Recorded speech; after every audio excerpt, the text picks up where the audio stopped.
Estás escuchando Una energía nada corriente, episodio número 14. ¡Arrancamos!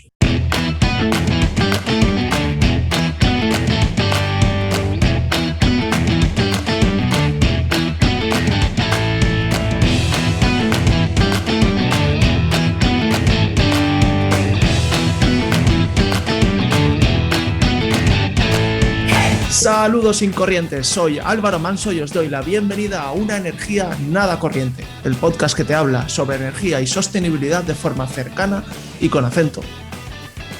Y quería contaros hoy que estaba organizando mi armario y he visto una ranura luminosa detrás de las chaquetas. En el propio armario, he empujado, se ha abierto una puerta, salió una luz blanca cegadora. Por un momento no veía nada y cuando la luz se ha suavizado he aparecido aquí, rodeado de una versión fantástica de todos mis amigos. Empezaré con este hombretón peludo que hay a mi lado. Tiene los ojos muy abiertos, las orejas muy largas y unos colmillos muy grandes. Todo eso y que se haya puesto a aullar me hace pensar que es el primer hombre lobo de Sevilla. Su nombre, Guillermo de Santos. ¿Qué tal, Guille? Hace poco fue un eclipse lunar, supongo que lo disfrutaste, ¿no?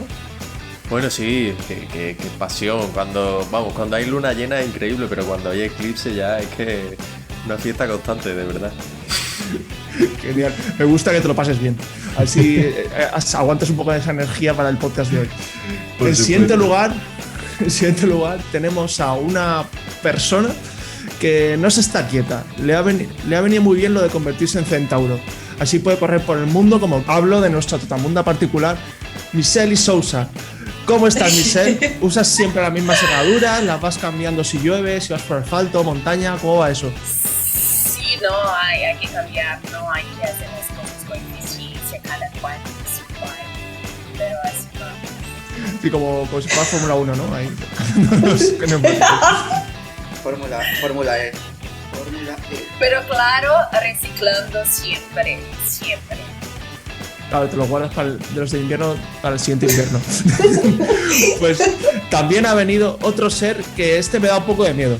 Es un vampiro y me mira muy fijamente. Es Mario Alberto Gutiérrez. Tengo que reconocerte que la capa te queda de fábula, Beto. ¿Cuántos años hace que eres un vampiro? Ya perdí la cuenta, la verdad es que he visto tantas cosas, tantos cambios, pero ahora me estoy asombrando. Estos cambios no me los esperaba. Esta generación me está sorprendiendo. ¿Para bien o para mal, Beto? Me voy a preguntar. Le lo dejo a tu imaginación. Vale. Pues también tenemos entre nosotros a un elfo. Parece una persona un poco pequeña y delicada, pero es ágil como un gimnasta, tiene vista sobrehumana y lo más increíble, es inmortal. Es el incomparable Machi Milanovsky.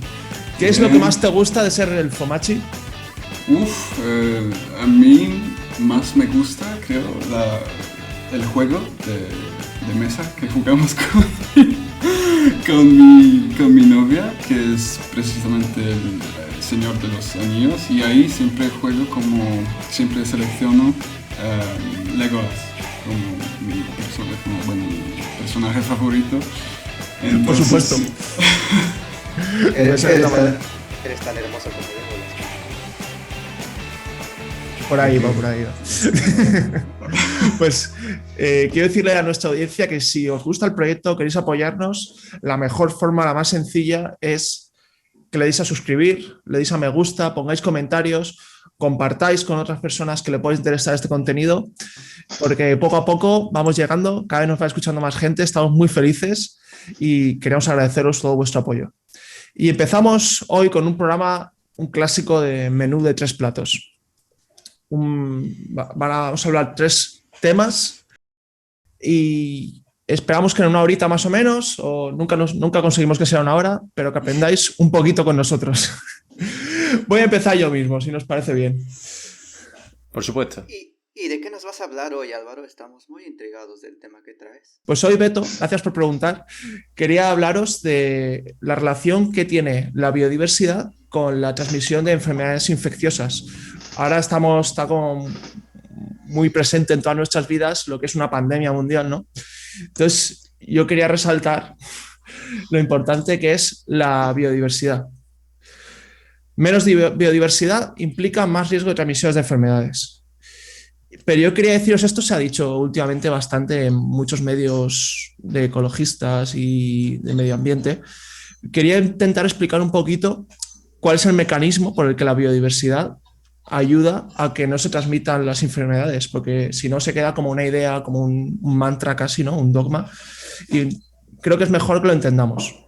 Primero que nada, quería preguntaros si sabéis lo que es la zoonosis. ¿Habéis oído hablar de esa palabra? En la vida. Se trata de enfermedades infecciosas que afectan al ser humano y que tienen origen animal. Por ejemplo, ¿os ocurre alguna que haya venido de algún animal recientemente? Eso depende de la A perspectiva ver. que tengamos cada uno. Pero, Depende de pero qué hablando animal. de murciélagos. De murciélagos, Y pandorines. viene de la Conspiración. Pues Pangolines y recientemente cosas así. tenemos unos cuantos ejemplos.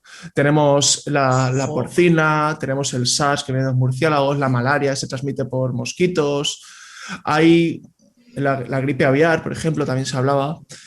Hay la mayoría de las enfermedades infecciosas de hoy en día, de hecho el 60% según la OMS, tienen un origen no humano, vamos a decir animal. De hecho, todas las enfermedades incluidas en la lista de enfermedades prioritarias de la OMS, todas han empezado con la zoonosis. Entonces, ¿qué relación puede tener? O sea, de hecho, los últimos años, últimas décadas, ha habido un gran aumento de estas enfermedades provenientes de la zoonosis que han provocado pandemias, que han provocado, bueno, a lo mejor no pandemias mundiales, pero sí así a escala local. Epidemias, exacto. Entonces, ¿cuál es el efecto por el que la biodiversidad nos protege de esto? Pues eso se llama el efecto de dilución, según los estudios científicos. Entonces, quiero que os imaginéis que una comunidad de seres, imagínate no sé, de gatos, y están solo los gatos en un terreno. Entonces introducimos otro animal, introducimos perros. Entonces, como una enfermedad que estaba afectando a los gatos, pasa al haber perros en el mismo área a ser menos infecciosa entre los gatos. Pues la ciencia nos da 5 mecanismos.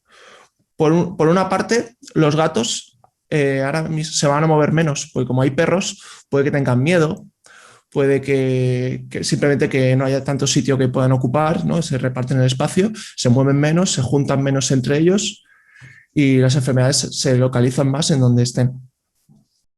Otra forma es que al estar en contacto con perros, esos gatos cojan inmunidad a otras enfermedades, están en contacto con otras bacterias, otros microorganismos y tengan una mayor resistencia a la propia enfermedad que les estaba matando a ellos. Luego, la tercera forma es, podéis imaginar que si hay gatos y perros viviendo en el mismo área, van a competir a lo mejor por los mismos recursos y van a comer las mismas cosas. Entonces es muy probable que la población de gatos decrezca ligeramente o notablemente, depende de la situación. Eso también hace que la enfermedad tenga menos huéspedes a los que contagiar. Hay menos gatos a los que contagiar, por lo tanto también se transmite menos la enfermedad. También, si en lugar de ser competitivos entre los perros y los gatos, cooperan o incluso se curan o uno come al otro, puede que los gatos tengan, por ejemplo, si en vez de perros fueran ratones, pues si comen ratones, están bien alimentados, los gatos también son más fuertes y se curan antes de las enfermedades y no llegan a transmitir esa enfermedad. Y por último, también está la más triste, pero si un gato enferma y tiene que competir con un perro por alimentarse, a lo mejor les atacan o algo de eso, es más probable que muera cuando están enfermos. Entonces, de nuevo, si mueren antes de que hayan contagiado a otros gatos, se transmite más lentamente la enfermedad. Entonces, estos son, digamos, era para entender un poquito por qué la biodiversidad nos protege de las infecciones. De hecho, hay unos ejemplos muy curiosos.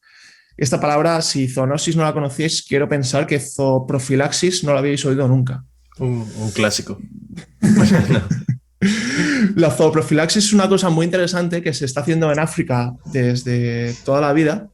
Es como el conocimiento popular que se tiene, simplemente que luego había que ponerle un nombre, pero... Entonces, allí utilizan el ganado para protegerse de los mosquitos de la malaria. Los ponen alrededor de los asentamientos humanos y entonces los mosquitos pican al ganado y no pican tanto a la gente. Otro ejemplo interesante es que se usan conejos para protegerse de las moscas de la leishmaniasis, o gatos y perros para protegerse de las moscas de la encefalitis, o lagartos que se usan para protegerse de las pulgas de la enfermedad de Lyme. O sea, hay muchos ejemplos de que esto se ha hecho durante mucho tiempo y funciona. Por lo tanto, creo que es lógico pensar que, sobre todo en una economía globalizada en que estamos ahora, deberíamos proteger la biodiversidad. Me parece interesante y curioso el hecho de que los factores que mencionas no se le apliquen al ser humano. En todos los que tienes, como que el humano no entra, ¿no? Como que hemos salido de ese círculo y no porque haya muchos humanos se deja de contagiar, no porque haya muchos humanos, los que no se curaron ya no se van a curar o ya no competimos con ningún otro animal. Eso es uno de los precios interesantes que hemos tenido que pagar como especie al haber quedado encima de la cadena alimenticia por conocimiento, pero muy por debajo por defensa contra cualquier enfermedad natural, y lo estamos viendo ahora. Como llega algo, se esparce y... Sí, nos pasa lo que nos pasa.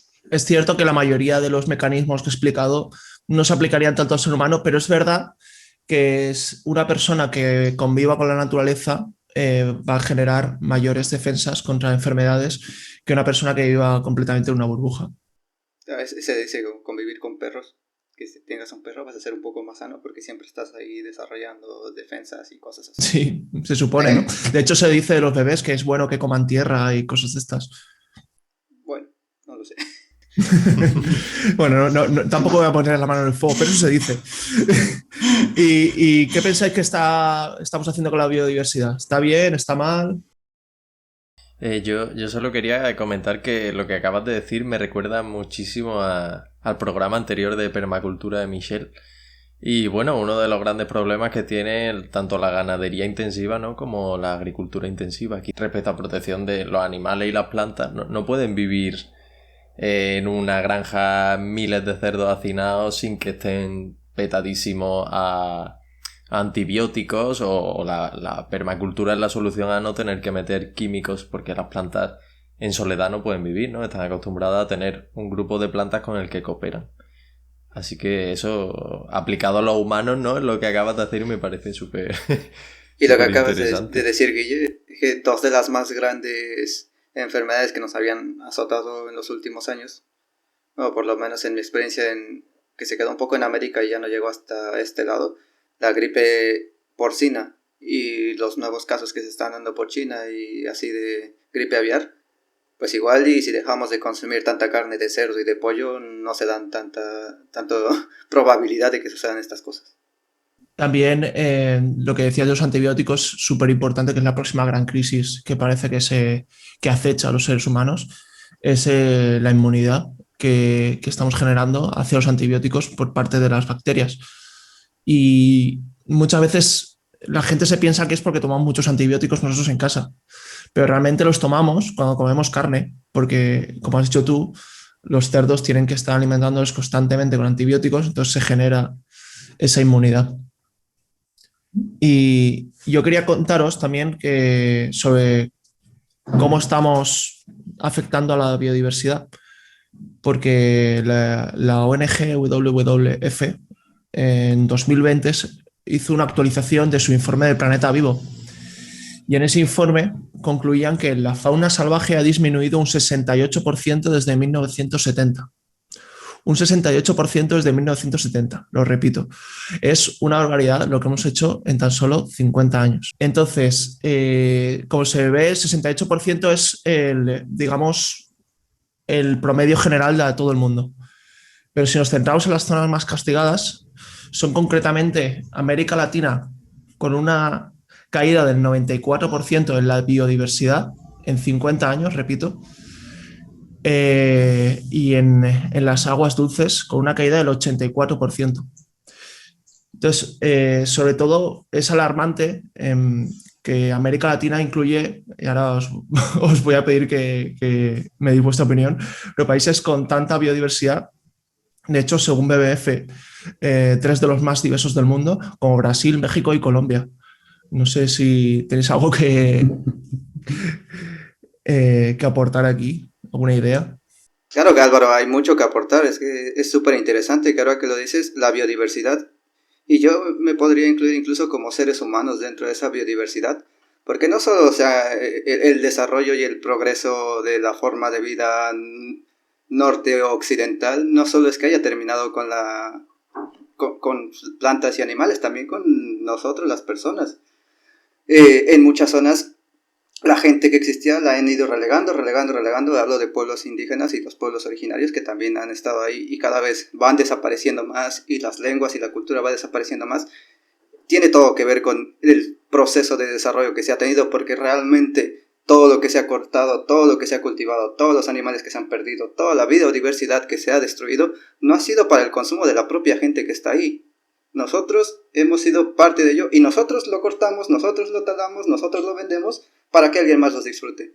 Entonces sí, es muy triste que dentro de nuestra sociedad, dentro de nuestra cultura y dentro de nuestras barreras se esté destruyendo todo esto, traiga consecuencias para todos y el desarrollo prometido ni siquiera lo veamos. Entonces hay que reflexionar. Hay andino también que lo que ha pasado con la pandemia mundial, ¿no? Los viajes lo fue llevando, ¿no? Y aquí lo ha pasado, aquí lo tenían las tribus indígenas, los territorios, y vinieron gente y empezaron esa movimentación, ¿no? Y de ahí sí también, ¿no? Sí transmite el virus y todo. Aquí, por ejemplo, en Amazonas, no sé si lo va a hablar o Álvaro. Pero no voy a entrar más en detalle, así que dilo de quién es. Que hace años intenta combater ahí el virus ahí en Amazonas, pero es un poco complicado. Y qué pasa es que los hijos nacen con problemas y toda una generación no nace con cierta dificultad. Y todavía hay demasiado, así que la fiebre amarela, no lo sé cómo se dice, son un virus que amarilla, vale, es que para salir de Brasil, creo que a cualquier lugar que te va, tiene que tener la vacuna. Sí, no puedes salir de Brasil, no lo puedes llegar a un lugar sin esa vacuna de todos los países, ¿no? Y así es. Y solo para cerrar, lo que mencionabas, el peso de la globalización. Te pones a pensar cómo es posible. Claro que el COVID se haya esparcido de esta manera. Y luego que en Brasil tristemente también se estén registrando casos de hongo negro de la India, que está cruzando todo el mar. Y pues seguramente sí le toca a una persona que en su vida ha viajado en avión, pero ponte a pensar que los que sí viajan en avión también tienen ahí este sistema en el que nos encontramos tan global, tiene consecuencias incluso para la gente que no es parte de ese mundo. Sí, efectivamente. De hecho, uno de los mecanismos por los que la biodiversidad ayudaba era precisamente al reducir el movimiento de los huéspedes, ¿no? Si en este momento nos movemos por todo el mundo, pues todas las enfermedades también se mueven por todo el mundo.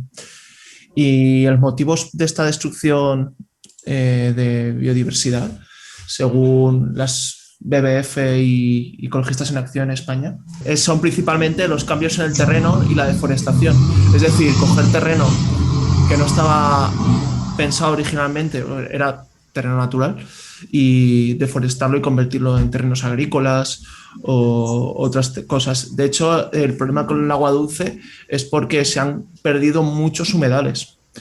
Y además se han alterado muchos ríos por la actividad humana. Y aquí estamos hablando, ya que estamos en un podcast de energía, las propias presas y los centrales hidroeléctricas tienen un gran impacto en la fauna de las aguas dulces. Es especialmente dramático y están todas las especies que entran dentro de esta categoría están en peligro de extinción en los animales grandes que viven en el agua. Más de 30 kilos están o se pescan o mueren en presas,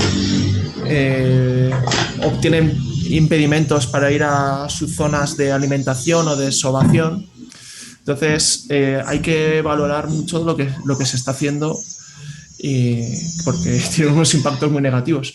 Y no ponerle nombre a todo lo que pueda parecer renovable como renovable y sustentable, porque esa es otra cosa, que la mayor parte de energía renovable que se tiene en el mundo está respaldada por la hidroeléctrica, pero a veces no consideramos lo que acabas de decir.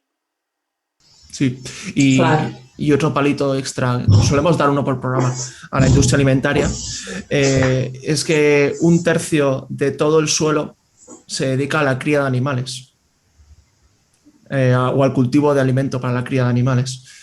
Y entonces ahí estamos hablando de la deforestación, y un 75% del agua dulce se emplea en cultivos y ganadería. De nuevo estamos hablando de cómo afectamos a las aguas dulces. Esto ya haremos un programa dedicado seguramente algún día al sector alimenticio, pero quería con menos mencionarlo. Y para concluir ya, bueno, no sé si queréis aportar algo más ahora antes de que concluya. Sí, nada, que lo que has dicho final creo que es brutal, ¿no? A veces lo mejor que puedes hacer para impedir la deforestación es dejar de comer carne. Porque, exacto, la deforestación del Amazonas, tantas plantaciones de soja y tal, me dicen, bueno, la soja para el tofu, ¿no? Para los veganos. Y no, o sea, la inmensa mayoría de esa soja va para alimentación de animales. Es brutal el impacto que puede tener.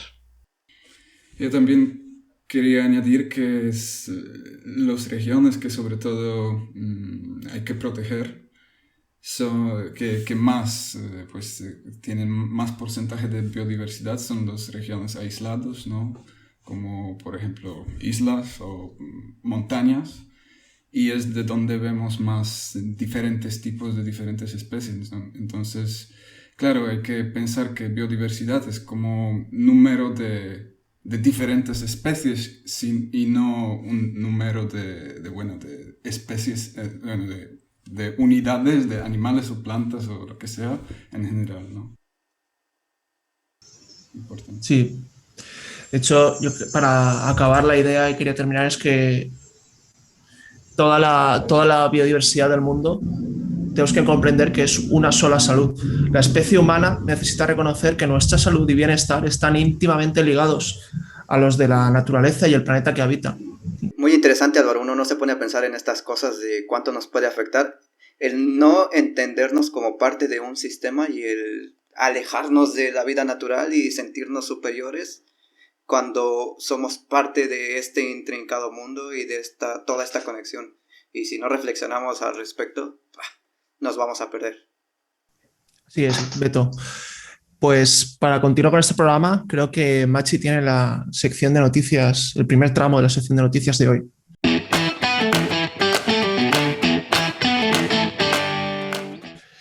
¿De qué nos vas a hablar, Machi?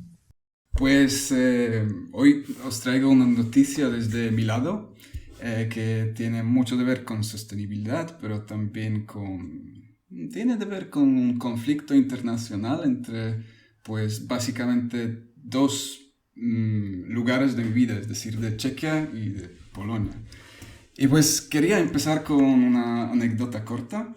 Pues hace un año, Beto y yo hicimos un viaje de Valencia a Polonia, pasando por Francia, Alemania y Chequia. Y Beto, por favor, ¿podrías recordarme la primera vez que vimos al cruzar la frontera entre Polonia y Chequia que más llamó tu atención? Sí, claro, lo que más llamó mi atención fue esta enorme torre de una planta generadora con carbón ahí sacando humo y vapor. Sí. Sello de la casa. Sí, sí, Totalmente. es entrar a Polonia y te lo dejen claro, ¿eh? Sí, es una entrada verdadera, sí, sí. Pues sí, hablamos de una central eléctrica de carbón. De hecho, no, sí, es nada pequeña, tiene capacidad disponible de 1500 megavatios y cubre más que 5% de la demanda eléctrica de Polonia. Y lo que pasa es que está ubicada justo en el rincón de Polonia, precisamente donde se encuentran las fronteras de tres países, de Polonia, Chequia y Alemania además. Y aunque es lo que se ve primero al entrar en Polonia, la central no es solo la central, ¿no? Porque lo que no se ve es la mina de carbón que está justo al lado. Y y es precisamente de qué quiero hablar hoy, o sea, de qué trata esta noticia, porque ya desde casi 10 años hay un conflicto local entre checos y polacos, justo por esa mina de carbón, y más en detalle se trata del impacto negativo, obviamente, pues, en la vida de los habitantes de estas zonas. Y el reflejo de este impacto es la bajada progresiva del nivel de aguas subterráneas, pero también tiene otras consecuencias como pues, polvo, ruido producido por la mina. Y bueno, el conflicto crecía año tras año, checos pues presentaban sus demandas, los polacos no hicieron nada. Nada hasta que los checos llevaron el caso al Tribunal de Justicia de la Unión Europea. Y el 21 de año, hace pues un poco más que una semana, el tribunal obligó a Polonia a detener de inmediato la extracción de lignito. Y esta De decisión, inmediato. pues, sí, Sí, de ¿qué inmediato. plazo han dado? Nada. Inmediato significa pues que Polonia tiene un plazo de un mes. Después de este mes, si no va a cumplir con la decisión del tribunal, pues se puede solicitar una sanción penitenciaria contra Polonia. Y lo interesante en este caso es que pues esto es uno de los pocos casos en la historia de la Unión Europea en que uno de los Estados miembros, en este caso Polonia, está siendo impugnado no por la Comisión Europea, sino por otro país miembro. Y vale, vale. Quedan casi 3 semanas para ejecutar esta cierre. El gobierno polaco ya anunció su plan, pero el plan no está genial. La verdad es que Machi, perdona, yo te quería preguntar, ¿es muy grande esa central? Porque sí, sí, es un buen agujero, ¿no? Al sistema eléctrico polaco. sí, sí, es 5% de la demanda. Sí, 5%. Tra- la, creo que trabajan 3.000 personas ahí. Un pelín más que 3.000 personas. Pero bueno, la decisión o sea, el gobierno polaco anunció que va a seguir. Va a seguir extrayendo Voy a en la aprovechar un mina. momento. Sí. Podrían seguir la estrategia que tenemos en España, la estrategia de transición justa. Guille hace así. Hablamos de él con Julián creo que fue el episodio 7 y fue un programazo. No lo Sí. perdáis. Si no lo habéis oído, dadle. Sí, totalmente, totalmente. Sí, esto va muy acoplado, ¿no? Sí, pero por otro lado, claro, ¿no? Esto es una cuestión importante, ¿no? Porque por un lado es como cuestión de seguridad energética del país, ¿no? Cuestión del empleo, de las personas que trabajan, pero también de sus familias, etcétera. Entonces, es lo que anunció el gobierno polaco, que van a seguir. Luego, en el 25 de mayo, pues el primer ministro polaco tuvo negociaciones con el gobierno checo en que se obligó a pagar compensaciones, financiar proyectos que suponen más que 10 millones de euros para minimizar estas consecuencias. Y bueno, y justamente después de estas negociaciones, pues anunció un éxito grande diciendo que checos van a retirar esa denuncia, mientras que la respuesta del ministro de Chequia, inmediata, era que no van a retirar esta denuncia de ninguna manera. Entonces, bueno... Están ahí a ver qué pasa, ¿no? Sí, hay que esperar, ver qué pasa, pero creo que es interesante ver este conflicto que es tan raro en la Unión Europea entre dos países miembros. Y no sé, es siempre interesante escuchar estas historias. Es interesante, además es complicado porque por un lado quieres que cierren las centrales de carbono, pero por otro lado hay 3.000 personas trabajando ahí. Sí. Habrá que buscar a ver qué hacen con ellas. Sí, pero por otro lado, sabes, este conflicto ya se está llevando a cabo desde 10 años. Ya había tiempo para repensar estas acciones. Sí, está en la mano del gobierno de Polonia, digamos. Pues seguimos en el programa. Vamos a seguir con el segundo plato del día, que nos lo trae Michelle desde Brasil. Sí. Bueno, vengo a presentar un asunto antiguo, pero actual y quizás futuro. Bueno, está tocando... es relativista. Sí, el vale. asunto. Una máquina de tiempo. Es la minería ilegal en terrenos indígenas. Vale. Un asunto que lleva en boga desde hace unos 500 años más o menos. Más o menos eso, como no hace mucho. Preguntémosle a nuestros amigos aquí. Álvaro y Guille tendrán mucho que decirnos. Bueno, entonces, en la semana pasada, a finales de mayo, no sé cuándo lo va a salir la grabación, ya ha llegado una noticia en que las casas en terrenos indígenas, Munducuru, que se llama la tribu, fue incendiada por mineros en el estado de Pará, que queda al norte de Brasil, ahí acostado a la Amazonia, sí, como Amazonia. Y ahí esa región sufre una serie de conflictos y invasiones por la minería ilegal. Bueno, ¿qué pasa con todo eso? Aclarar que la actividad de minería hoy en día no es la pequeña que una persona o una comunidad pequeña lo vaya a extraer, ¿no? El oro. Es de una dimensión muy grande. Por la infraestructura que hoy tiene, por las maquinarias que necesita. Sí, para tener una noción, para llegar a la Amazonia, la gente se va de helicóptero, de aviones. Hay acuerdos, mercancías que transporta de aviones hasta São Paulo. Entonces, hay que tener una inversión considerablemente buena para aplicar y para introducir esas minerías ilegales en Amazonas. Claro, porque estamos hablando de en medio del Amazonas, en medio de la selva. El medio del Amazonas, sí. Es terrible. Bueno, suena fatal ya de empezar. Sí, bueno. Aunque no fueran antiindígenas. Sí, la minería, la extracción, ¿no?, del mineral ya se pasa a años, como Beto mismo ya lo he aclarado. Bueno, tú eres de Minas Gerais, ¿no? Sí, conocerás mucho la historia de lo que pasó ahí. Igual soy de una región que es riquísima hasta hoy de minerio. Incluso la mayor compañía de minería está localizada en mi región. Pues nada, así que eso lo sufrimos mucho y hasta hoy también con todos los impactos económicos y todo, ¿no?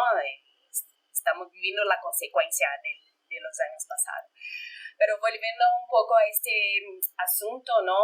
Para tener una idea, son muchas regiones que se pasa la minería ilegal en el Amazonas, que es un territorio enorme. Da muchas Españas, quizás la mitad de Europa.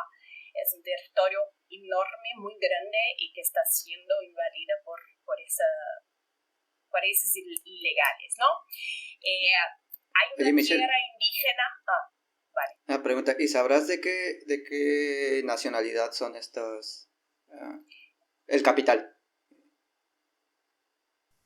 Sí, las empresas que van allí, si sabes de vale, qué los nacionalidad voy. son. Los voy. En un ratito lo digo. Solo para introducir un poco, hay una tierra indígena que es una de las mayores ahí, que queda en Roraima. Lo voy a hablar en portugués. Dilo en portugués. Claro, si el ¿Se nombre es llama? portugués, tiene un portugués. Claro. Yanomami avanzó este año 30% de la minería ilegal. 30% en las tierras indígenas. Las tierras indígenas son ilegales cualquier extracción de mineral. Entiendo, perdona, bueno. que tierras indígenas porque hay un reconocimiento oficial Sí. por parte del Estado, ¿no? No solamente que sepamos que es suyo, sino que está reconocido oficialmente. Es oficial. Es oficial por el Congreso y la Unión del Estado. Extrae ahí en esa región, solamente en esa, que es una de las mayores, 80 kilos de la mina por semana de los minerales. Eso es de ese año, el año pasado, 2020, 70 euros el gramo. Como ¿Qué tipo de mineral? Millones. Vale, lo voy a decir. Ahí hay muchos, ¿no? Hay muchos. Entonces, tiene una capacidad muy grande y además lo sabe que tiene la capacidad, porque en muchos lugares, como las reservas indígenas y las que son preservadas, no lo puede meter ahí a estudiar, ¿no? A los minerales que tiene, pero lo sabe que tiene por la riqueza que tiene. Lo que se presupone que tiene mucho más de lo que lo sabe que tiene. Entonces son minerios como, por ejemplo, oro, el propio oro, ¿no? Que es uno de los que más extrae ahí, pero también tiene el cobre, el niobio. Y además tiene hierro, grafeno, magnesio y materiales radiactivos como el torio. Vale, pero ¿qué pasa con todo eso? Existe una minería legal. Está en la Constitución de Brasil que lo tiene una minería legal. Pero tiene muchos requisitos, ¿no? Tiene que sacar una autorización, tiene que tener el cuidado con el medio ambiente, tiene que tener el respeto de tierras indígenas y tal, que son limitaciones a esos ilegales, ¿no? Que puede extraer y ahí lo queda más fácil la extracción, ¿no? Lo voy a explicar por qué. Vale. Ahí entro a donde Beto lo he preguntado. ¿Quién? Pero al final, ¿quién son, no? Hay un mercado paralelo, claro. Atentos oyentes, que vamos a saber quiénes son los ilegales. Vamos a resolver el misterio del Cluedo. ¿Fue el mayordomo? ¿Fue el jardinero? Tal vez fue la vecina. Es que tampoco, claro, es que lo voy a decir factos y lo que entiende lo que sale, ¿no? Entiende lo que viene. Hay un mercado paralelo, claro, porque si es ilegal hay un contrabando que tiene que comprar sin que sea legalizado.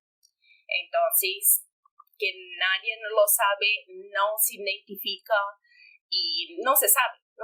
No hay cómo salir atrás de ese mercado paralelo. Pero entiendo que hay una... Estás diciendo que hay una parte que son los que los traen, que eso no se sabe quiénes son, y los que lo compran, esos tampoco, o no se sabe nada. No se sabe los que...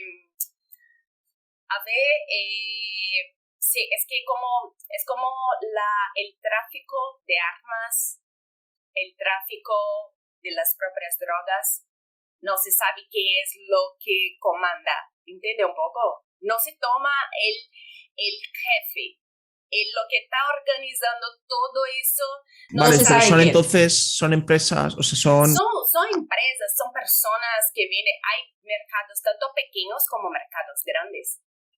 Hay extracción para todos. Yo me pongo a pensar que la minería no debe ser una cosa fácil. Debes de llevar máquinas y debes de llevar cosas bastante grandes como para que un improvisado vaya y se ponga a minar. Y tener el precio del maquinario es de 1 millón. 1 millón hasta, ¿sabe? 2 millones de euros, de dólares. Son muy caros. Además, en muchos lugares que llega de helicóptero. Hay helicópteros y aviones por todas las partes de ahí, de la región, porque solo consiguen llegar por ahí o incluso por algunos transportes. Esto me hace pensar que Facebook, ¿sabes? Si estoy pensando en comprarme un cepillo de dientes nuevo, pero no hay manera de encontrar esa gente que está yendo con helicópteros por el medio del Amazonas. Suena todo un poco raro. Seguro que se sabe. Es imposible no saberse eso. Bueno, lo voy a continuar y más tarde vemos a dónde llegamos. Los bosques son enormes, ¿no? Es que es un territorio. Sí, es que ahí grande. Es que está. Lo voy a entrar en un contexto que ahí está toda quizás no justifica, pero explica un poco. Además del mercado paralelo, tiene las pequeñas empresas, que es la británica Anglo American y la nacional Vale. Bueno, son enormes, son compañías que están ahí a muchos años, que lo tengo buscado 8 años más o menos que la Anglo American, pero creo que hace mucho más. Años que están ahí, ¿no? Con las cosas y tal. Y para que tengan una idea, las dos tienen una inversión de solo 24 millones de dólares. Más o menos. Solo para esa actividad, ¿no? Para esa actividad. Lo que ganamos con el podcast. Pero 24 millones. Bueno, pues solo la inversión, ¿sabes? La inversión, no en la ganancia, ni idea, ¿no? Pues, nada. Lo cuestiono, lo hago en la pregunta, ¿por qué? ¿Por qué crees que, bueno, unos acreditan que por el crecimiento nacional? Muchos tienen eso, ¿no? Bueno, si lo va a explorar, ¿no? Nuestros recursos, que nos da plata, que nos da un recurso. Y no hay tanto, ¿no? Brasil no es un país rico. Pero hay una forma legal de hacerlo, ¿no? ¿Has dicho? Hay una forma legal, pero de que estoy hablando es 1/3 que se pasa legal. 2/3 son ilegales. No, me refiero al argumento ese que dan, ¿no? De, bueno, pero hay que aprovechar nuestros recursos naturales y tal. Sí, ¿vale? sí, pero hay una forma legal y hay una forma ilegal. Sí, pero exactamente, y las dos no funcionan, ¿no? Por el obvio que Brasil no es un país rico, tampoco desarrollado, pasa muchas crisis, es uno de los países que de la América Latina, el 3º o 4º, no sé, de más desigualdad económica. O sea, se ve que en Brasil tiene el problema muy grande, que es la corrupción, las leyes que no son eficientes, ¿no? La propia punición, que no tiene punición. Lo que pasa ahí con los mineros es que no son, todos lo saben qué pasa, sabe que están vendiendo, pero la policía también está dentro de ese mercado. Incluso hay policía que dejó la policía para trabajar con la minería. Y Michelle, ¿hay algún tipo de, no sé, de acción por parte del maravilloso gobierno de Bolsonaro o de... ¡Ay, qué bien has tocado! Porque porque, mira, ahí lo llego por el asunto, ¿no? El filósofo grande Karl Marx, ¿no? Ya lo decía, que la historia se repite la primera vez como tragedia y la segunda como farsa. El año de 78, hay una región en la Amazonas que se llama Ceja Pelada. La traducción es cordillera desnuda. Si lo ve por la foto, lo ve más o Sierra Pelada, ahí. ¿no? Suena parecido. Sí, Sierra Pelada como si, bueno, a las minerías a cielo abiertos, ¿no? Es lo que decir más o menos. Más o menos eso que lo ve. ¿Qué pasa? Es que en el 78 lo ha empezado a la extracción y tal, y para la actividad económica del país, por el desarrollo, y venía con esa idea, ¿no? El país necesita del desarrollo, vamos a vender nuestros minerales, pero vale, esta región es una región extremadamente pobre y de conflicto y de muchas muertes y violencia, hizo de corriente de la minería, ¿no? Entonces, si pensando que el local que se extrae lo iría a desarrollar, por el contrario, se tornó, lo vemos, empezó en el año 78. Hoy todavía tienen unas minerías, ¿no?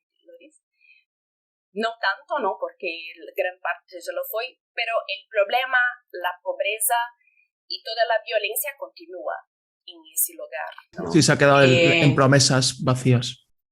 Sí. Y nuestro un agujero querido en la presidente. sierra. Sí. Promesas vacías y un agujero en la sierra. Nuestro querido presidente Bolsonaro. Suena como con sarcasmo, ¿por qué lo dices? Sí. No, lo voy a decir porque salió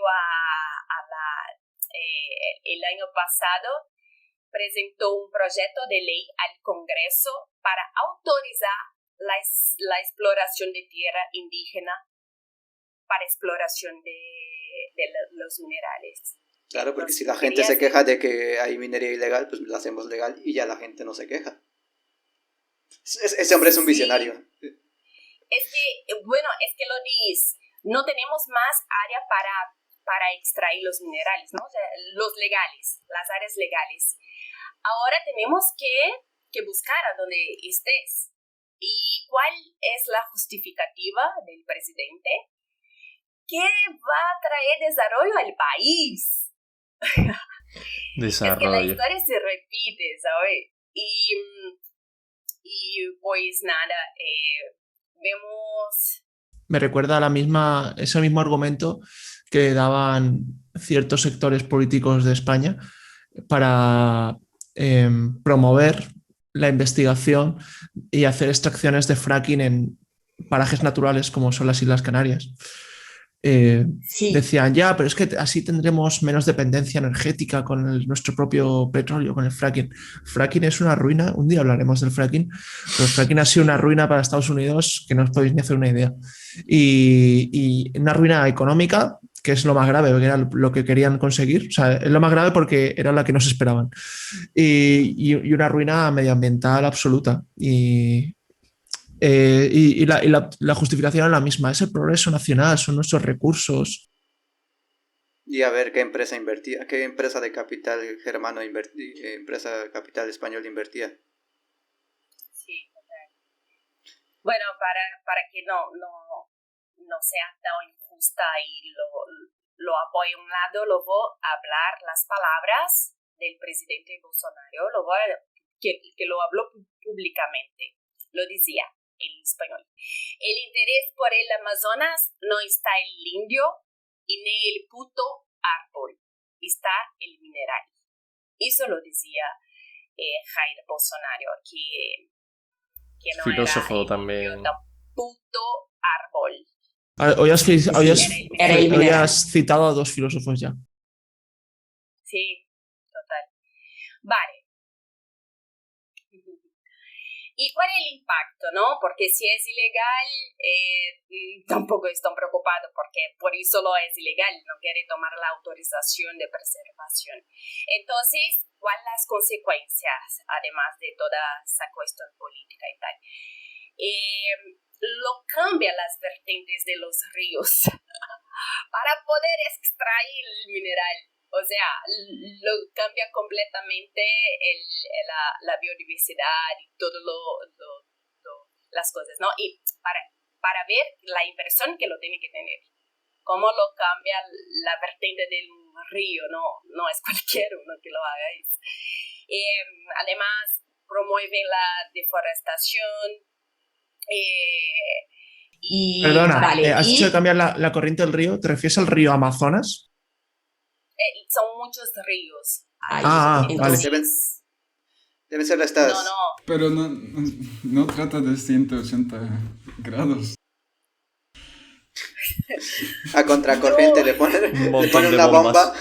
Pues nada, además el mercurio, ¿no? Por la extracción del mineral, del oro, lo juega el mercurio en el río para mejor extracción porque es más fácil, más rápido y más barato. Porque existe una otra alternativa, pero el mercurio lo sale. Y hay un tráfico ilegal enorme también por la compra del mercurio en Brasil. O sea, está todo una mafia. Pues el mercurio, además de la contaminación de los ríos, ¿no? Porque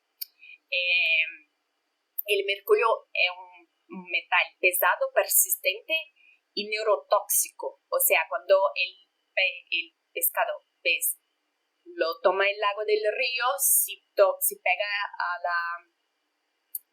contamina el pez y contamina los indios que lo alimentan por el agua. O sea, las tribus, los indígenas, tienen el agua contaminable, falta algo potable. No tiene agua potable por nada. Salió por la Organización Mundial de Salud que gran parte de los indios ya lo tiene más que el límite de mercurio en su... Es muy lamentable. Pero justo parece que te ha hecho la entradita yo, justo estaba hablando de cómo se veía degradado. Estaba aquí pensando en mi cómo cambiamos los usos del suelo, de los ríos. Es que es justo, pues mira, un ejemplo aplicado de cómo perder biodiversidad y cómo estropearnos la vida. Sí, ahora viendo este ejemplo, es que mi noticia parece un chiste, ¿no? Sí. Tu noticia es el mismo problema, pero a nivel norte. O sea, es los problemas del norte global versus los problemas del sur global. Es Ya increíble lo pudiste haber dicho mejor. Como los países más pobres, ¿no? o en desarrollo económico, en cuanto tienen un recurso mineral, se convierten en ese recurso en su mayor peligro, ¿no? Más que su desarrollo. Y ya no solo en países como Brasil, ¿no? El tema del Amazonas es terrible, ¿no? Porque eso es fundamental para el mundo entero, sino eso también un montón de países de África. Sigue siendo la colonización más pura, está en las minas que sigue habiendo en muchos de esos países y la poca capacidad legal que tiene la gente que vive en ellas, porque como tú dices, los indígenas ¿qué van a hacer? ¿Cómo van a demandar a la empresa que está ahí, ¿sabes? Y es uno de los temas más interesantes. Cuando estuve en Senegal, había grupos de gente, de abogados y de gente que sabía del tema legal, que se dedicaban únicamente a ir por los pueblos donde estaban sufriendo abusos de toma de terrenos para minería en específico, para que pudieran tener herramientas para demandar a estas corporaciones, para saber qué estaban firmando, ¿no? Porque ahí está el tema de tú estás firmando el entregar este tipo de terreno sin tener ni idea, porque eres un simple campesino del lugar, ¿no? Como decía Mario, ¿no? Hacía un montón de programas en el tema de la eólica en México y Y bueno, en el caso del Amazonas es especialmente triste. Y yo solo quería hacer el apunte antes de que Michelle continúe o termine. Y alimentado por lo que acabas de decir, Guille, y también lo que acaba de decir Machi, que ya lo decía Eduardo Galeano, la riqueza de los pueblos representa su pobreza. Cuando un pueblo es realmente rico, va a llegar alguien a querer apoderarse de él. Y esto de la minería, que ahora no es que sea nuevo, es que lo estamos viendo, es que se visualiza. Si no, pregúntale a mismo Minas Gerais cuál fue el auge que tuvo para la colonización portuguesa y todo el oro que se sacó de ahí y cómo quedó después. O a Potosí, el Cerro de Potosí en Bolivia, tanta plata que se extrajo de ahí y acabó en España y en el resto de Europa. ¿Y cómo está el pueblo ahora? O las minas de Zacatecas y Guanajuato en México que también fueron ultra explotadas. Y después, ¿dónde está el progreso? ¿Dónde está el dinero? ¿Dónde está la plata? ¿Dónde está el sueño prometido? Que antes era peor porque realmente no se quedaba nada y a nadie le pedían permiso. Y ahora te dicen, sí, vamos a hacer progreso para el país. El secreto está ahí en que nunca te dicen para qué país. Simplemente que va a haber progreso. Es que es surreal pensar que a 500 años atrás, bien, ¿no? Tenía esclavos y vale, toda la cuestión. Pero hoy vivimos en una democracia. No, ¿cuál democracia? ¿De qué? ¿De cuál? ¿De la democracia de los que comanda y manda, de los que no fueron votados, ¿sabe? Pero, vale. Eso da para otro podcast. Sí, esa es para otra. Ya terminando así, para que otro impacto que no lo puedo dejar de hablar es los conflictos y la criminalidad. Muertes. Empecé hablando del incendio de casas indias. Lo metieron fuego ahí de propósito para matar. Eso no es nada, pero mata mucho.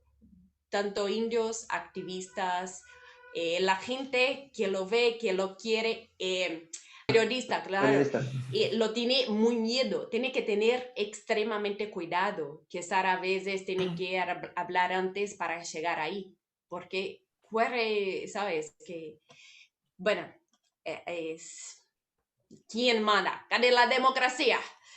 Bueno, concluyendo. El problema no es democracia cuando, o sea, el problema de los indígenas es que no votan. Entonces a Bolsonaro no le van a votar, entonces no le importa. No, es muy más complejo que eso, Sí. no se cae solo a eso. Pero vale, bueno, concluyendo, lo dejo una pregunta aquí. ¿Existe una minería sostenible en el modelo económico actual que vivimos hoy? Económico actual y mundial, ¿no? Porque hablamos de países y acuerdos y tal.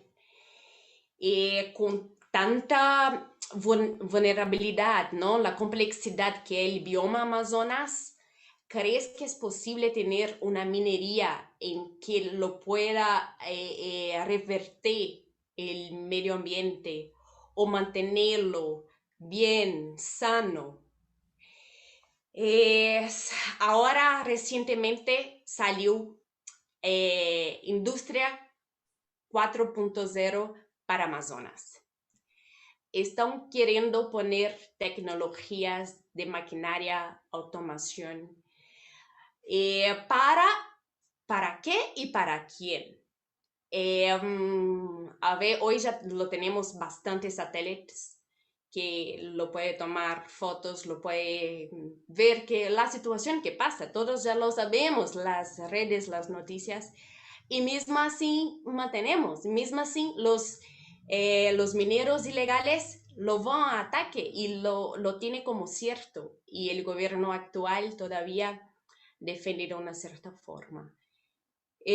Pues es eso, lo quería dejar ahí a pensar sobre esa tecnología que lo puede traer muchas cosas buenas, pero también puede acelerar el proceso para la extracción y además es por el consumo, ¿no? Volviendo a lo que hablamos antes, si mantenemos con ese consumo acelerado de todo lo que consumimos, vamos a tener que extraer, ¿no? Los minerales y tal. Entonces, de una cierta forma, indirectamente, estamos contribuyendo para eso. Pues, es eso. Genial. Muy interesante. Muchas gracias. El tema hoy, Michelle. Gracias a ustedes. Pues siguiendo con el programa, quedaos porque quedan 2 cositas más. De hecho, se nos está yendo uno de los contertulios, por Dios. Ay, que creía que se había acabado ya el programa, digo. No. Aún quedan cosas por hablar. Entonces, Beto primero creo que nos va a contar una cosa que ha visto por ahí que le ha parecido interesante, a modo casi de tweet, algo rapidito. A mí me pareció muy interesante. La verdad es que he de confesarle a ustedes y a todos los oyentes que no tenía idea de que hoy tenía que presentar algo. Así que ese es lo que todos deberíamos hacer cuando no sabemos algo, lo buscamos en internet. Entonces, hubo una noticia que me sorprendió bastante, y es el hecho de que reportan que podría ser un verano caluroso para los precios del petróleo. Nuestro viejo y querido amigo petróleo. ¿Recuerdan cuando hace algunos meses hablábamos de que se había vendido en precios negativos y de que no había tanta demanda y que la pandemia y que podía ser la oportunidad perfecta para que dejásemos de usarlo? Pues parece que somos animales que repetimos los errores, así que se espera que el precio en este verano alcance hasta los $80 por barril, incluso más, porque se están abriendo las economías súper poderosas y súper grandes y con un consumo exuberante, no digo nombres para que Estados Unidos y la Unión Europea no se sientan ofendidos, pero este tipo de aperturas van a generar que se suba la demanda y por ende, como estamos en este mercado, pues va a subir el precio. Hay que repensar si vamos a seguir dependiendo del petróleo o vamos a aprovechar la ventana que representó el COVID y impulsar una energía más verde. Hasta aquí mi reporte, Álvaro. Genial. Pues miedo me da el verano como se nos viene. Pero vamos a seguir con el último tema de hoy, que nos lo trae Guille. Creo que vamos a seguir hablando de dinero. Sí. O a lo mejor no. No lo sé. Bueno, está por ahí el tema del dinero, cómo no. Pues bien, yo la verdad es que no sabía muy bien qué tema traeros y como este es de los últimos de la temporada, digo, guau, tiene que ser algo que, no sé, nos interese, que podamos charlar un rato. Y bueno, pensé, digo, traigo ideas innovadoras, startups que están partiendo la pana por ahí por el mundo de la energía renovable, o también estaba otro tema sobre cuáles son los 5 desastres naturales que pueden hacer que cambie el mundo por completo. Uno de ellos es que se descongele el permafrost, ¿no? Que es quizá el más famoso. Y hay 4 más que son una locura y me las guardo para la próxima temporada. Bueno, el hype me lo has dejado por las nubes ya. Es que, guau, es muy loco. Y bueno, he decidido que podemos comentar un poquito la raíz de muchos de los problemas que nos han llevado a donde estamos hoy día. Un poco la causa de todo esto es nuestra visión fundamental en poner en el centro el capital, ¿no? Vivimos en un mundo puramente... El centro de todo es la amistad y el amor. Regresamos a hablar de Karl Marx. Bien. Exacto, tenemos el capitalismo que bueno, para algunas cosas nos ha venido súper bien, ¿no? Tenemos ahora mismo una vida maravillosa, en parte gracias al sistema en el que vivimos, pero tiene unos fallos enormes, ya que exactamente pone en el centro el capital y olvida la naturaleza en la que vivimos, los recursos y los humanos, ¿no? O sea, olvida totalmente el tema social. Y bueno, en parte, ¿qué nos ha llevado a este aspecto tan focalizado, por así decirlo, en el dinero? Pues nosotros en general necesitamos, cuando tenemos proyectos, cuando tenemos innovación, inversión, capital humano, etcétera, necesitamos saber si nuestros proyectos están teniendo resultados positivos, ¿no? Si nuestro país va bien, por ejemplo. Y ahí tenemos que tomar una serie de indicadores que nos digan si vamos bien o vamos mal, porque si no vamos a ciegas, estamos simplemente haciendo cosas por hacer, no. Tenemos que tener una serie de objetivos bien, ¿no?, cuantificados, más o menos. Y ahí es donde entra el tema de cómo medimos el desarrollo. ¿Cómo medimos el desarrollo de un país? ¿Cómo sabemos si un país va bien, va mal? Si nuestros políticos lo están haciendo bien, si estamos en el camino adecuado, ¿no? Yo diría en función del número de bananas que se consuman en el país. Todo el mundo sabe que es una medida universal para todo. Eso podría ser interesante, ver qué felicidad da la banana. Pero os quería preguntar... ¿Con la cáscara o sin la cáscara? Perdón. ¿Qué os parece el tema de desarrollo, ¿no? ¿Qué es para vosotros el desarrollo? ¿Cómo podemos contabilizar de alguna manera el desarrollo? Así a grandes rasgos. Sé que es un poco difícil, pero... Hombre, se puede medir... Una de las cosas que mediría es cuántas cosas puede comprar una persona, ¿no? La renta per cápita, es que ya no exactamente el número absoluto, sino cuántas barras de pan puede comprarse una persona, ¿sabes? Algo así. Y cuánta diferencia hay entre las personas más ricas y las más pobres, también un tema de igualdad. Yo pondría esos dos baremos, el nivel, digamos, de lo que puedes comprar y cuánta diferencia hay entre los más ricos y los más pobres. Muy bueno, claro, y está cuánto puedes comprar para tener una vida digna, ¿no? Para estar viviendo bien y a gusto y poder permitir que tu familia coma bien, que tenga educación, todo. Es uno de los grandes temas de todos los países, ¿no? Michelle, ¿qué iba a comentar? Sí, más por la calidad de vida, ¿no? No por porque lo que consume o tiene la condición de comprar, pero lo que te puedes tener para tener una buena calidad de vida, creo, no sé. También se podría medir cuánto tiempo libre, ¿no?, tienen las personas, cuánto tiempo de ocio. Sería un buen indicador también, interesante. Pues sí, a ver, todo esto es válido, ¿no? O sea, no hay una respuesta, por supuesto, absoluta. Nos has preguntado cómo mediríamos. Me encanta, lo del tiempo libre me ha encantado. O quizás también por la eficiencia también, ¿no? Se reduce, no sé, desarrollo en un sentido, no sé, práctico, técnico. Sí, la intensidad de carbono en la sociedad, ¿no? A lo mejor cuántas emisiones emites para hacer la misma actividad. Yo diría que lo mínimo debería ser si la persona tiene una casa, algo para comer, ¿no? Y a lo mejor para vestirse. Esto ya te da suficiente. Te ha quedado muy soviético, macho. Wow. Karl Marx. Minimalista, ¿sabes? Bueno, pues uno de los problemas es que uno de los grandes medidores de desarrollo de un país ahora mismo es el PIB, ¿no? El Producto Interior Bruto. Y bueno, esto es os voy a leer exactamente la definición del PIB para que la tengamos todos en mente. Es una magnitud macroeconómica que expresa el valor monetario de la producción de bienes y servicios de demanda final de un país o región en un periodo de tiempo. Es decir, todo lo que se pueda monetizar de bienes y servicios durante un año en tu país, dices, vale, pues este va a ser mi PIB. ¿Y qué ocurre con el PIB? No solo queremos tener un PIB alto, o sea, que haya mucho dinero que se haya movido, sino que tiene que estar en continuo crecimiento, ¿no? No podemos tener un PIB alto y quedarnos ahí, ¿no? A Estados Unidos no le vale con tener mucho dinero en movimiento si al año siguiente no ha seguido creciendo, porque entonces entraremos en crisis. Bueno, siempre al final el sistema es cíclico, ¿no? Así que al final, por un lado o por otro, terminará petando, porque este crecimiento no es infinito, o sea, no se puede llevar. Eso puede crecer infinitamente en un planeta finito.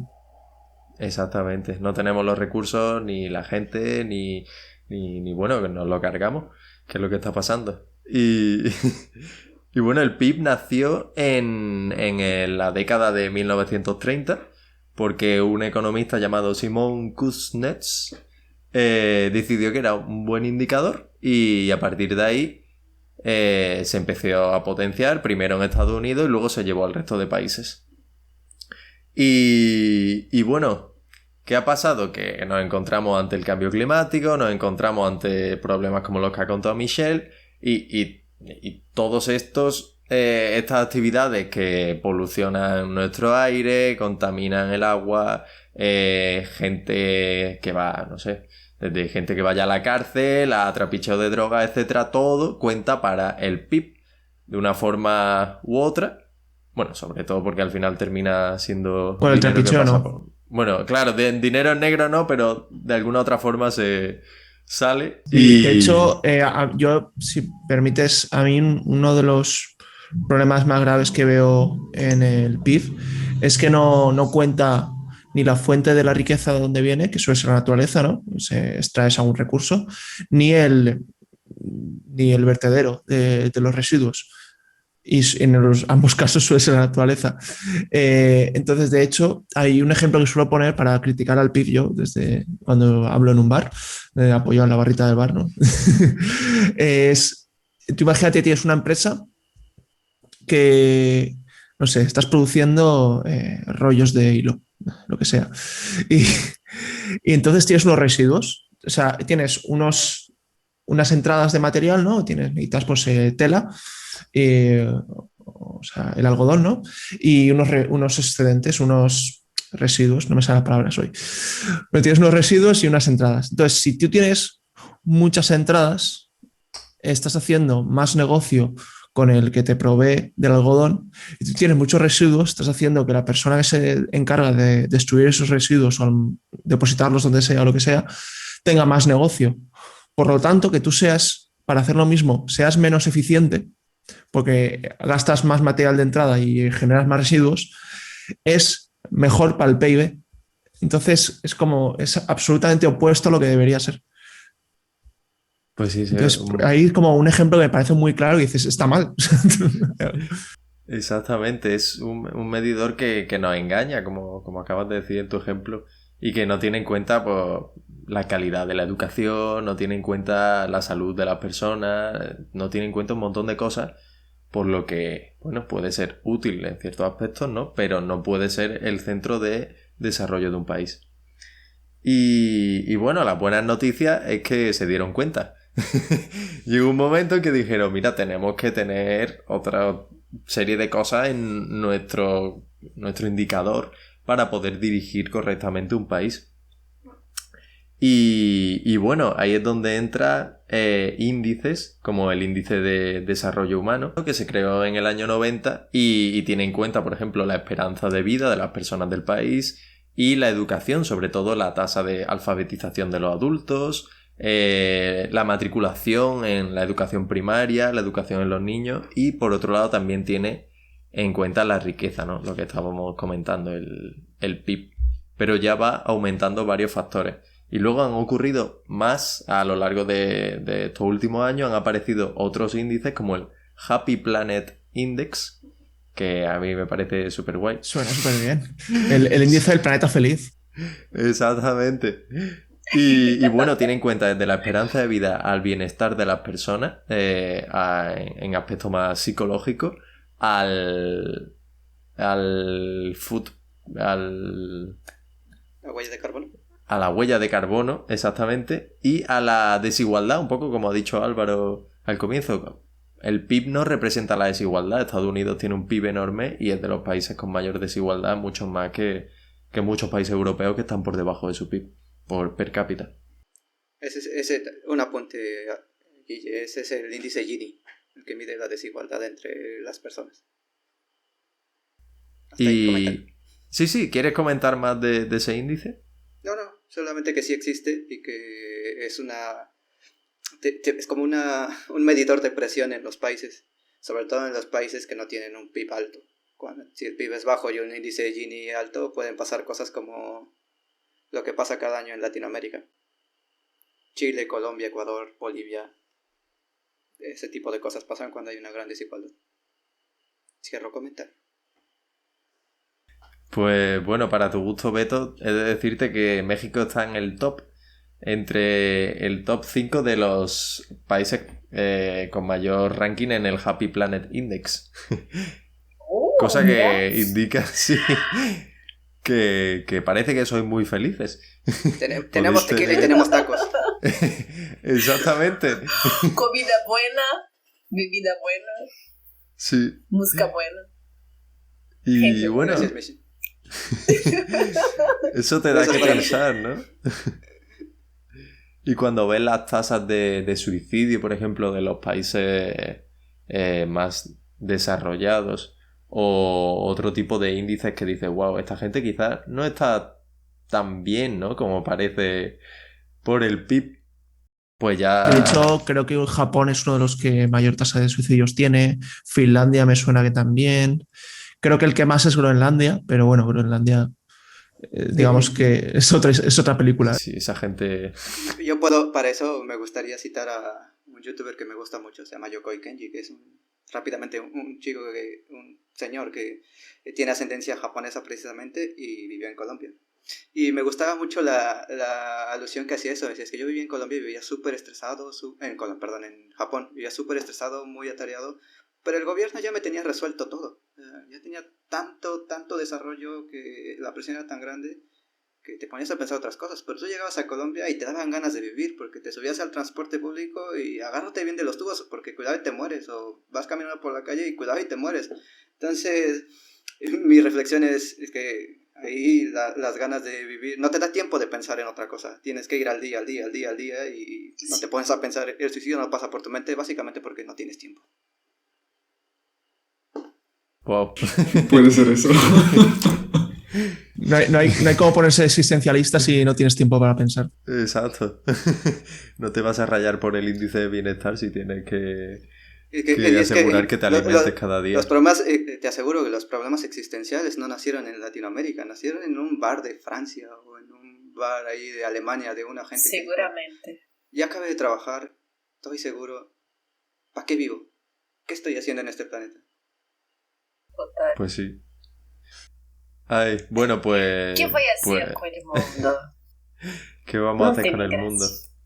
Pues bueno, quiero traer a llevar hacia el único país que ahora mismo cuenta con el índice de bienestar de sus ciudadanos. No solo cuenta con él para la realización de medidas políticas, por así decirlo, sino que lo ha introducido en su presupuesto y ha tomado medidas precisas para cada uno de estos temas, desde salud mental, bienestar infantil, tiene en cuenta la soledad, la tasa de suicidio, tiene todo esto y le ha juntado un presupuesto para llevar a cabo medidas y ha sido revolucionario porque es el primero en el mundo, increíblemente, que hace esto. Nos vas a sorprender. Redoble de tambores. Y bueno, para llevaros hasta allí, quiero dedicaros esta bella canción.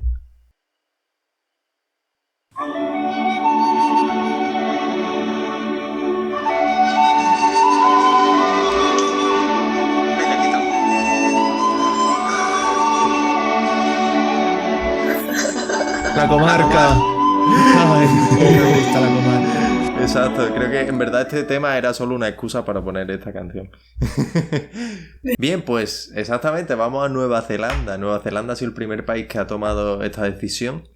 Y bueno, como sabemos, un país que no le sobra el dinero, con lo que tampoco, como ha dicho Mario, puede dedicar preocupaciones, puede dedicarse a este tipo de medidas, pero es muy interesante porque pone valor a una sociedad que le falta esto, más allá del dinero, a otros aspectos sociales y medioambientales que son necesarios cuidar. Y ya para terminar un poco el episodio, quería traer esto al tema de el concepto de país desarrollado, ¿no? Cuando decimos que México o Brasil son países en desarrollo o subdesarrollados, no sé qué sería lo más correcto, lo que os han dicho más. Quería saber qué pensáis. Depende de la parte del mundo donde esté. ¿Y qué pensáis de este hecho? ¿Os sentís calificados? ¿O lo habéis aceptado ya en vuestra vida? ¿O lo habéis replanteado alguna vez? A mí hay un concepto muy arcaico, es que lo ponen en bandeja de plata. Uno no quiere hablar de estas cosas, pero viene Guille con sus preguntas. Y a mí el concepto que más me sigue causando estragos y me retuerce un poco la panza, que lo he escuchado más de una vez por aquí, tan natural, es cuando se refieren a tu país como país de tercer mundo. Aparte de lo despectivo que puede sonar, lo arcaico que es, que básicamente fue un concepto que apareció después de la Segunda Guerra Mundial, tras la Guerra Fría, con la Guerra Fría y estas cosas, pero ya, yo siempre he creído que aparte de la forma, de las cosas que se dicen, es la forma en que lo dicen. Entonces, el que tú te definas como país de primer mundo y te salga de la boca con orgullo llamarle a otro país de tercer mundo, te causa una idea.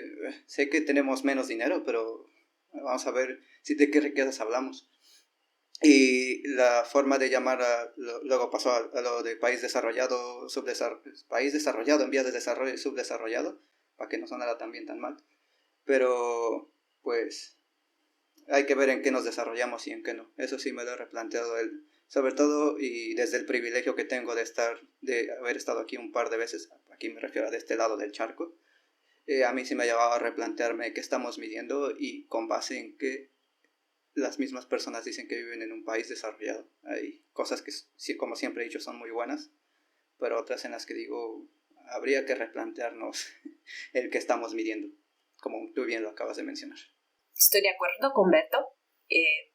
Para mí creo que el desarrollo va mucho más que simplemente la parte económica que todos los ven, ¿no? O que lo pusieron a nosotros a pensar que vivimos al tener y no ser, ¿no? Pero el desarrollo humano también, el desarrollo social, la cooperación, la ayuda. Y aquí por esas cuestiones de necesidad, quizás lo tenemos más desarrollado, ¿no? Y nada de hermandad y tal. Y es eso, creo que el desarrollo va mucho más del económico, ¿no? Sí, yo quería aportar además que esto no es una idea, no es una ideología de izquierdas, de derechas o del centro para adentro. O sea, esto al final también estamos intentando ser felices, ¿no? La gente. Al final estamos intentando buscar sociedades donde la gente pueda desarrollarse personalmente y ser lo más felices que se puedan.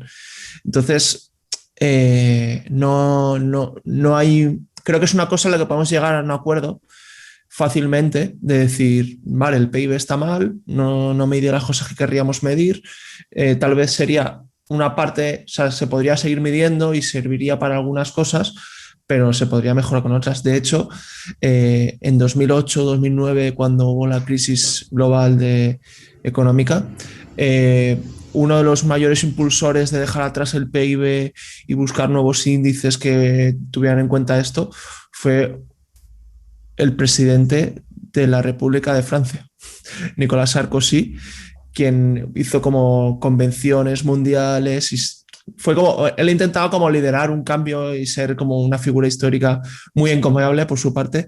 No consiguió nada, creo, más que sacar un par de libros de ahí, pero quiero decir que al final no es una cosa que esté tan ajeno a cualquiera. Quiero decir, una persona del norte global también puede querer cambiar la forma en que se mide, igual que una persona del sur dice, es que, ¿por qué os creéis que sois tan bien?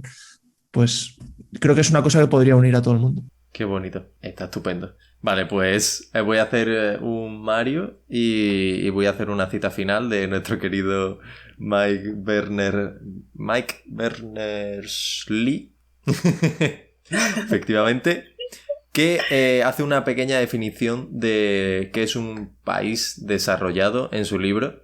No os voy a contar la definición entera, solo un pequeño fragmento. Son aquellos lugares donde el impacto humano en el planeta es mayor.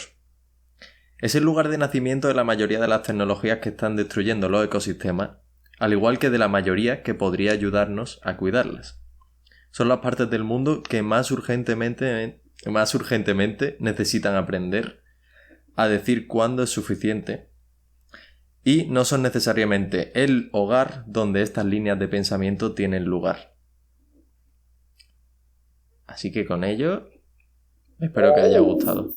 Muchas gracias, Guilla. Ha estado muy interesante también. Qué bonito. Todos los temas de que hablamos aquí. pero me gusta cuando acabamos con debates y con reflexiones, así participando mucha gente. Acabamos ya este programa entonces, lo dejamos así. Os recuerdo a nuestra audiencia que nuestras redes sociales siguen ahí. Nos gusta cuando nos seguís, nos gusta cuando interactuáis con nosotros. Somos Una Energía Nada Corriente, tanto en Twitter, Facebook como Instagram. También podéis enviarnos un email a unaenergianadacorriente@outlook.com. Dejarnos comentarios, darle like, hacer todas las cosas porque este programa lo escuche cuanta más gente mejor, porque creo que hemos hablado de ideas muy interesantes, muy poderosas, que vamos a ver si lo compartimos con más gente. Y con esto, muchas gracias por escucharnos y hasta pronto. Adiós. Adiós, hasta pronto. Grabando. Hoy es el programa número 14. Cześć, jestem Maciej, jak się masz? Tradicional y mis queridos amigos. Hasta ayer me enteré que el kilogramo ya no está basado en un objeto terrestre, sino en la constante de Planck. Qué interesante. Y claro, era la única medida física así importante que no estaba basada En algo de la naturaleza. en algo de la física, claro. Ahora está basado en la constante de Planck en la velocidad de la luz, por lo tanto es constante del universo. Yo dejé la pausa, ya, uno no quiere hablar de estas cosas, pero si lo pones Es en bandeja de inevitable. plata, Además es normal, Álvaro, que tienes todo al revés. ¿No has notado? Sí, normal. sí, porque él está grabando bien. Así es. ¿Te ha ido la voz de Michelle también? Se acaba de ir. Sí, se le cortó el... No, pero se ha callado ella, ¿no? Ya está. La estoy Michelle, viendo. ¿estás? Sí. ¿Cómo? Sí. ¿Qué ha pasado? Pone valor a una sociedad que le falta esto y le pone valor a este tipo de... Perdón, me he liado. ¿Y a dónde va a parar? Es hora de que las élites entiendan que no están entendiendo. Es el 14, ¿va? El 14.